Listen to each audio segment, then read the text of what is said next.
Alexander Hale sat in the dim corner of the upscale restaurant, the low hum of clinking glasses and whispered conversations blending into the background as he stirred his coffee without tasting it, his mind tangled in thoughts that had plagued him for years. Though he was one of the most powerful billionaires in the city, with skyscrapers etched to his name and fortunes spilling across industries, he had grown weary of the way people treated him, not as a man, but as a walking vault of endless wealth, their smiles always just a little too polished, their words always just a little too rehearsed, their love always conditional and purchased rather than genuine. And so, on that particular evening, with the rain sliding down the tall windows like liquid silver, Alex decided he would no longer sit idly and let his heart rot in suspicion. He would test the very thing he craved: authenticity. His sharp eyes scanned the room until they fell upon three women, each strikingly different yet equally unaware that their night was about to change. The first was Vanessa, a socialite draped in designer clothes, every inch of her radiating wealth and entitlement as she laughed loudly at a joke her companion hadn't even finished telling, her manicured fingers glittering with diamonds that caught the golden light. The second was Clarissa, a business consultant known for her iron ambition, sitting alone at a table with a laptop open even in the midst of dinner, her posture stiff and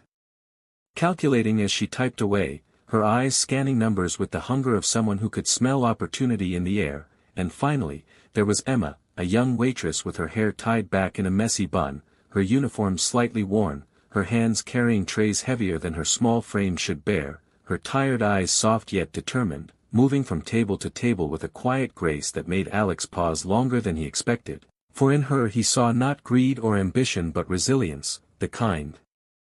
that only blooms from hardship. When the moment felt right, Alex rose, his tailored suit sharp against the dim glow, and approached each of the three women separately, his words simple yet unsettling. "I want you to take this check, fill in whatever amount you wish, and hand it back to me," he said, sliding the crisp paper across the table with the authority of someone who knew the weight of temptation, his gaze steady, his tone unreadable, leaving each woman stunned by the absurdity of the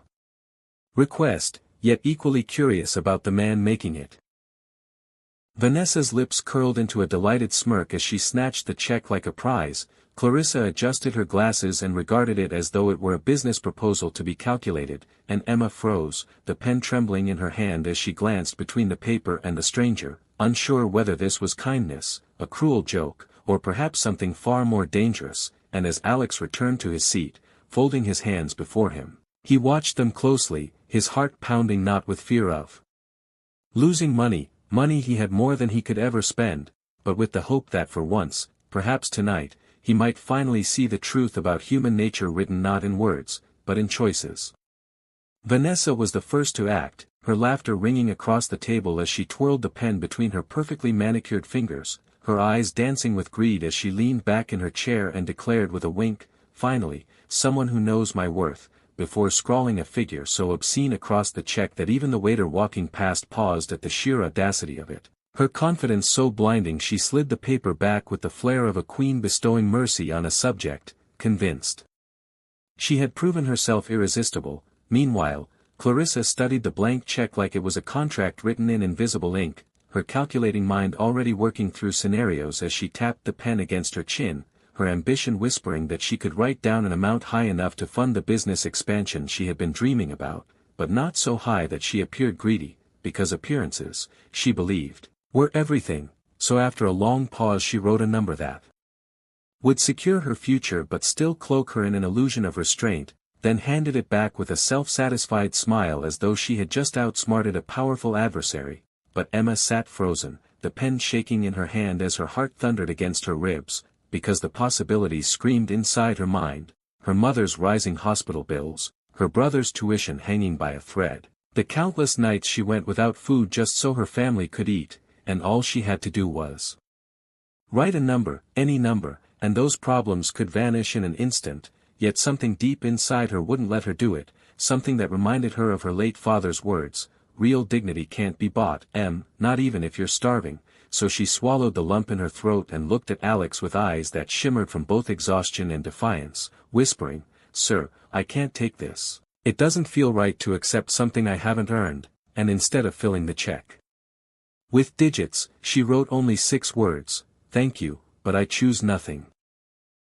The silence around her seemed to thicken, as though even the clinking glasses and murmured conversations in the restaurant had paused to listen, and when she slid the check back across the table, her hands trembling from both fear and relief, she looked down, almost ashamed, thinking she had just thrown away the chance to save her family, yet unaware that across the room, Alexander's eyes locked on her with an intensity he hadn't felt in years, a mixture of shock, admiration, and something he couldn't name, because while Vanessa flaunted her greed and Clarissa played her game of strategy, Emma had written not numbers but truth, and in that moment Alex realized that the real test had only just begun. Back in his penthouse overlooking the glittering skyline, Alexander Hale sat in his study with the 3 checks laid out before him like pieces of evidence in a trial, the fire crackling in the marble hearth while he sipped his untouched whiskey, his mind replaying every detail of the evening with relentless clarity. Vanessa's check bore a number so outrageous it almost mocked him, a blatant declaration that her affection could be bought at the highest price, and though Alex had expected such vanity, seeing it written in black ink confirmed just how hollow her charm had always been, while Clarissa's calculated figure was no less disappointing, her choice proving she valued cunning over sincerity, a reminder that ambition without compassion was just another mask for greed. Yet it was Emma's check, blank except for those 6 handwritten words, "Thank you, but I choose nothing," that sat like a weight upon his chest, refusing to leave his thoughts no matter how hard he tried, because for years he had tested people in subtle ways, waiting for proof that someone might see beyond his wealth, but time after time, they failed him, until this young waitress with weary eyes and calloused hands had turned his world upside down by refusing what billions of others would have taken without hesitation. Restless, Alex returned to the small restaurant the following night, his presence again understated despite the power he carried, and when Emma approached his table with her polite smile, he wasted no time, asking her why she had done it, why she had chosen nothing when she clearly lived a life of struggle. Emma, blinking in surprise at his return, set down his coffee with shaking hands and said quietly, "Because I want to stand on my own feet. My family may be poor, but if I take something I haven't earned, then what am I teaching my little brother? That shortcuts matter more than honesty? No, sir, money can fix bills, but it can't fix who we are," and though her voice trembled, her conviction struck him like a blade of truth, silencing the doubts that had long haunted him. Alex studied her closely, every instinct in him searching for cracks, for signs of pretense, but what he saw instead was exhaustion wrapped in integrity, vulnerability wrapped in strength, and for the first time in years he felt his carefully guarded walls weaken, not from desire but from respect. As the night wore on, they spoke more, about her mother's illness, her brother's dreams of finishing school, the endless hours she worked to keep their world afloat, and Alex found himself listening in a way he hadn't listened to anyone in decades, captivated not by her beauty, though it was undeniable, but by the rare light of truth she carried. When he finally left, promising nothing and revealing less, he knew with unsettling certainty that Emma had passed a test neither Vanessa nor Clarissa had even understood, and that the billionaire who thought he had been the examiner was, in fact, the one being changed. 2 weeks passed before Alexander Hale returned to the quiet restaurant, and in that time he had turned over countless thoughts, weighing the emptiness of his fortune against the quiet dignity of a girl who had nothing, until finally he decided that words, not wealth, would determine what came next. When Emma walked over to his table that evening, surprised to see him again, he slid the same blank check she had once refused across the surface, his eyes steady as he said softly, "This time,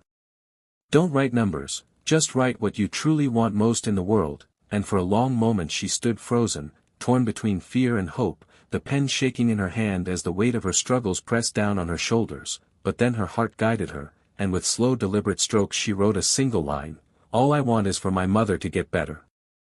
When she slid it back to him, cheeks flushed with both shame and love, she whispered, "I don't need riches, sir, just her health, nothing more," and in that instant Alex felt his throat tighten, because while others had begged for mansions, cars, power, or opportunity, she had asked not for herself but for someone else, proving that her heart beat with the one thing money could never purchase, selfless love. He left that night without another word, leaving Emma to believe perhaps she had